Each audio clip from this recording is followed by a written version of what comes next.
அப்போ உள்ளத்தால் பொய்யாது எதுவும் பற்றற்று இருக்க வேண்டும். இப்போ பற்றற்று இருக்கணும் காட்டுக்கு போகிறதான, காட்டுக்கு போவானே வீட்டிலே இருக்கலாம்.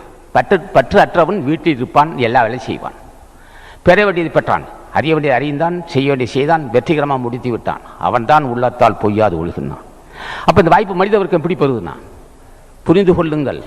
தினம் தியானம் செய்யாது விட்டு விட்டால் போச்சு. பெண்களாக இருந்தாலும் சரி, தூரம் ஆயிட்டியா கவலைப்பட, தண்ணி தலை ஊற்றிட்டு தூய்மை பூஜை செய்யலாம். தூய்மை என்ன? தூய்மை என்பது அவாவின்மை, மற்றது வாய்மை வேண்டாம். நீ என்ன குளித்தாலும் சரி, குளிக்காவிட்டாலும் சரி, இல்லை இடத்துல இருந்தாலும் சரி, ஆண் பெண் உறவாக இருந்தாலும் சரி, ஒரே அடி விட்டுறா. எவன் தூய்மையானவனோ நாமத்தை சொல்லிட்டு அகத்தீஸ்வரா அகத்தீஸ்வரா நந்தீசா திருமதி அவன் சொல்லிக்கிட்டே போடான். இப்படி சொல்லிக்கிட்டே போகும்போது என்ன செய்யும்? வாய்மை வேண்ட வரும். பெரியவங்களை பூஜை செய்ய தான் ஒருவனுக்கு தெளிவடையும். இல்லைன்னு சொன்னால் என்ன செஞ்சாலும் அசைக்க முடியாது, அவனை திருப்பவே முடியாது. அவன் அதிலேயே சுற்றிட்டு இருப்பான்.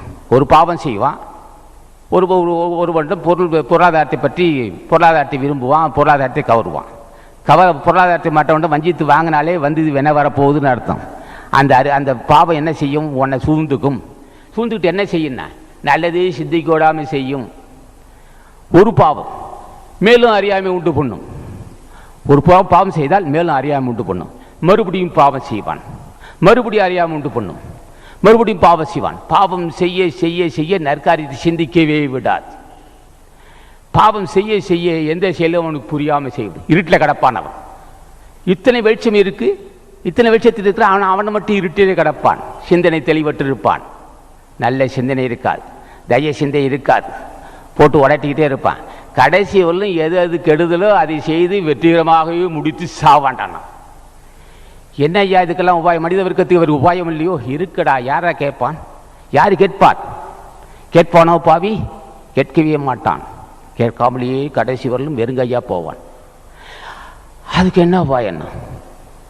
தலைவன் ஆசி பெற வேண்டும் என்றால் மாதம் 5 பேருக்கு அன்னதானம் செய்.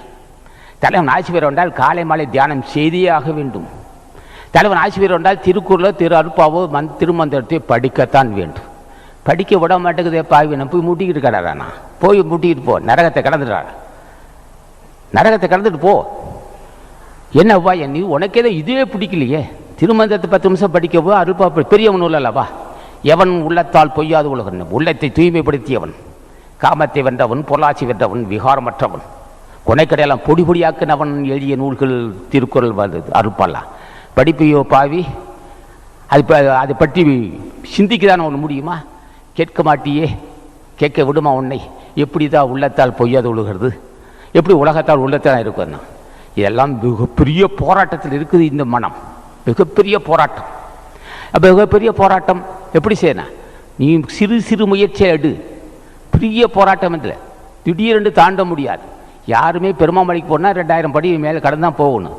அணுவாக பேசி நல்ல சிந்தனை, நல்ல செயல், சான்றோர் நட்பு, தினம் தியானம் படுத்தல், தினம் திருமந்திரம் கேட்டல், இப்படியே பாடல் கேட்கிறது. இப்படி பாடல் கேட்டாலே வினை தீரும். அருள்பாவு திருமந்திரத்தை பாடலுக்கு ரசித்து கேட்டாவே வினை தீரும். நீங்கள் ரசிக்க விடுமா ஒன்று? அது அந்த பாட்டை கேட்கும்போது ருசிக்கும், இது கசக்கும். இதுதான் அவனுடைய வினை. அப்போ இப்படி உள்ளத்தால் பொய்யாது ஒழுகன்னா. ஆக ஞானிகள் இப்படிதான் வாழ்ந்திருக்கிறார்கள், தொடர்ந்து செய்து பாடுபட்டிருக்கிறார்கள், போராடி இருக்கிறான். யாரோடு போராடி இருக்கிறான்? வினையோடு போராடுகிறான். வினை என்பது என்ன? உனக்கு தான் தீமை எது உண்டு பண்ணும், அது வினையோடு போராடி இருக்கிறான்.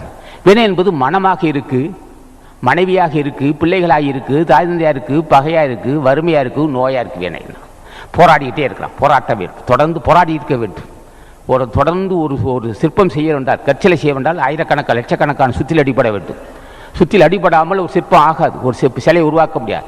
அது மாதிரி மனம் என்று சொல்லப்பட்ட கரடுமுரடான இந்த கருங்கல்லை உடைத்து எறிய வேண்டும். அது இப்படியா எந்த சுத்தியில் கொண்டு உடைக்கணும்?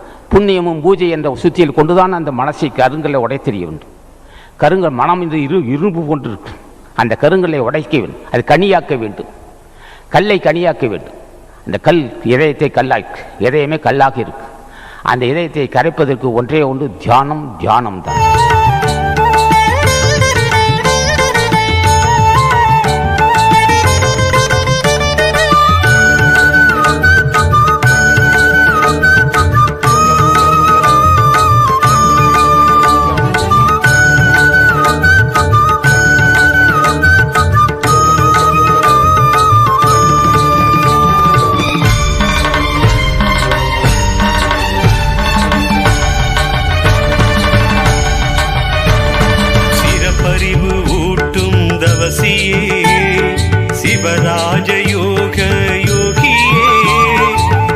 போகும் காலம்